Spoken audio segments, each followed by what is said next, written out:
Hey guys, Andy here. Excuse me. I have a Samsung Galaxy A3 2016. I'm not sure what that's there for. Which I just picked up from O2. It's actually going to be a Christmas present for my mum. Mum, if you see this, if you're watching this, act surprised. She's got at the moment a Moto G 3rd generation, but isn't particularly getting on too well with it. Certain things she doesn't like. We looked at the A3 in one of the shops and it seemed to suit her needs. So she likes a nice small phone. This being a 4.7 inch screen, to me that's dinky. That's proper dinky. So she likes a small phone, but we want reasonably good enough specs. 16 gig storage. This one has the model look, if you need to double check, SM-A310F. It seemed to basically suit her needs. Let's have a look what's in there. And this, I think I said, I got it from O2 under the refresh, and I'm going to pay £120 for this. That's kind of why. It's actually almost a year-old phone, and I think there has been news of the 2017 model already, which sound quite impressive. There's the regular earphones, but at £120, John Lewis, for example, still had this at 230 or something like that. Micro USB cable, no actual plug adapter, which is interesting. Different sized earbuds for the earphones, and a quick start guide. Hopefully I'm not going to need quick start guide. So for £120, what do we get? Well, it's actually still 132 grams, which is, for its size of the device, it doesn't feel heavy, but 132, there are some 5.5 inch phones. Actually, no, probably not down at 130. Let's just get there. As you can see there, it's got a 13 megapixel snapper on the back. It's got a quad-core processor. It's got a Super AMOLED screen. And it certainly feels very good quality. Let's take that one off as well. So, it does feel a bit like someone's taken my Note 5 and then shrunk it. Nicely rounded edges. Can you see that?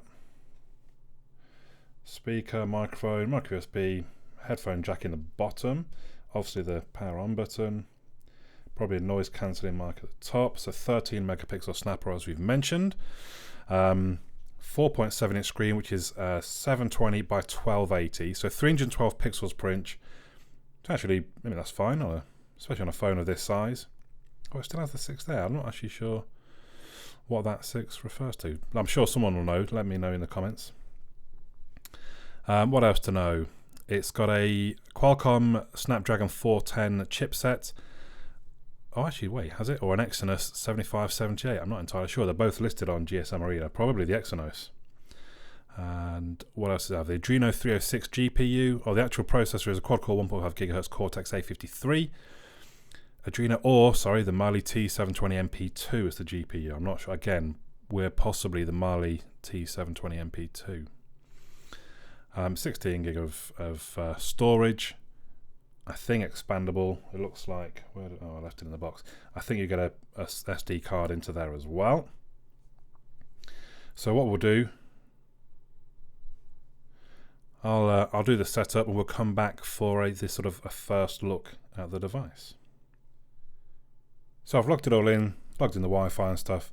Got enough battery, 38%, which reminds me, the battery is only 2300 milliamp hours, but with a 720p 4.5 inch screen, that's probably plenty. Time will tell to an extent, but I'll be testing that and coming back to it. So I'm impressed by the build quality. Maybe I shouldn't be. It is a Samsung Galaxy phone, but at £120, and granted, again, that's a sort of an offer price in many ways. So when you're watching this video, there's a chance, if you see this early enough, I think O2 are doing it until late December. And quite honestly, you sign up on the refresh. Basically, the deal with refresh is it splits your phone costs and your line rental airtime costs into two. And you choose the option, I think it's 300 gig a month. I think the overall price is £13. £2 a month is the phone plus a £70 upfront payment. 24 months times 2, 48 plus the 70, £118. You then call up well, I'm going to ask for an unlock code first through the O2. I think I do it through the O2 app. Then I'm going to call up and say, actually, I want to cancel the airtime. You have to pay off the phone in full, £48, and then they cancel the airtime. Apparently, anything, you know, even if you're a couple of days late, you'll get, even if they charge you the £11, you will get that as a refund. I have done it before on the refresh. They're actually very good. A couple of times I have tried their SIM for a month or so. Not really needed it, so I have rung up and cancelled, and I've never had a problem. I think I've done it twice. The refresh really is a good system. So there we go. I've run Geekbench 3, 2097. That's not too bad. I think that's a smidge ahead of the Moto G3 3rd gen. So I know we're not going down in power for my mum. Oh, so it's better than S4, Nexus 7. Not quite as good as the Nexus 5 or a OnePlus One. But, you know, this is a budget phone that we're looking at. So I'm reasonably happy with that. Let's just give the camera a whirl. I'm going to bring in... That's fine. That's pretty quick. I mean, it took a little bit of time to focus.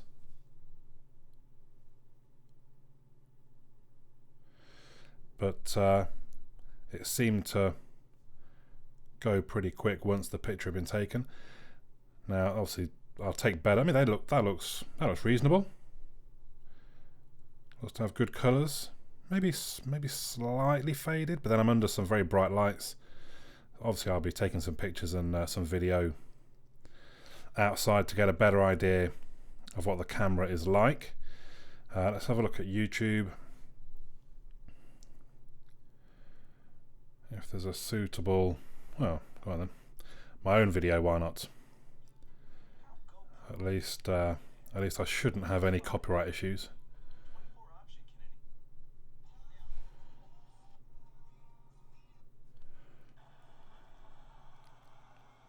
So generally, we happen to have been on the bit with the hot girl talking to mine.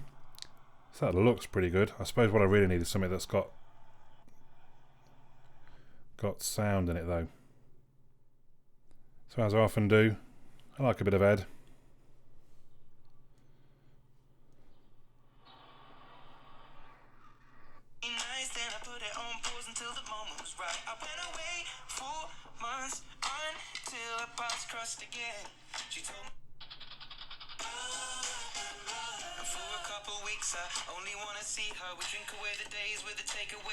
So I mean, it sounds reasonable. Not crazy loud. And the image, I mean, 720p actually is fine. I mean, obviously they go up to my Pixel. I can't even think what that's got. What, 1440p? I don't think you really can. You really tell? That is 312 pixels per inch. I think that looks fine, doesn't it? The colours are nice and sort of crisp and bold. I think it's a really good screen. So, all in all, and I think it's downloading a software update at the moment. Just to interject to say it was downloading the software update. It came out of the box with Android 5.1.1, but there was a 1 gig download which took it up to Android 6.0. It doesn't visually look that much different on Samsung, but obviously the usual changes for the operating system will have applied. So it seems slick enough. Screen looks good, the speaker's reasonable, the camera on first glance looks to be okay. The build quality, bit of a fingerprint magnet. How well you can see that, probably very well under the lights. Bit of a fingerprint magnet, but actually it's a very nice phone for £120. Again, I keep saying that. My apologies if you can't get it that cheap when you're watching this video. But even then, on Amazon, I think you can... not Amazon. On eBay, I think you can find them kind of 170 or so. Refurbs or dodgy sellers. Which isn't still at a pretty good price. I'm very impressed. So, I'm not sure I will use it as my main phone, but I will use it for a variety of different tests, and I'll try, I'll use as much as I can. And I'll possibly do kind of an actual review video, maybe a shorter one, in a week or so. In the meantime, let me know your thoughts and comments. Let me know what the little 6 means next to the A3. But for now, my name's Andy, and I'll catch you all again soon.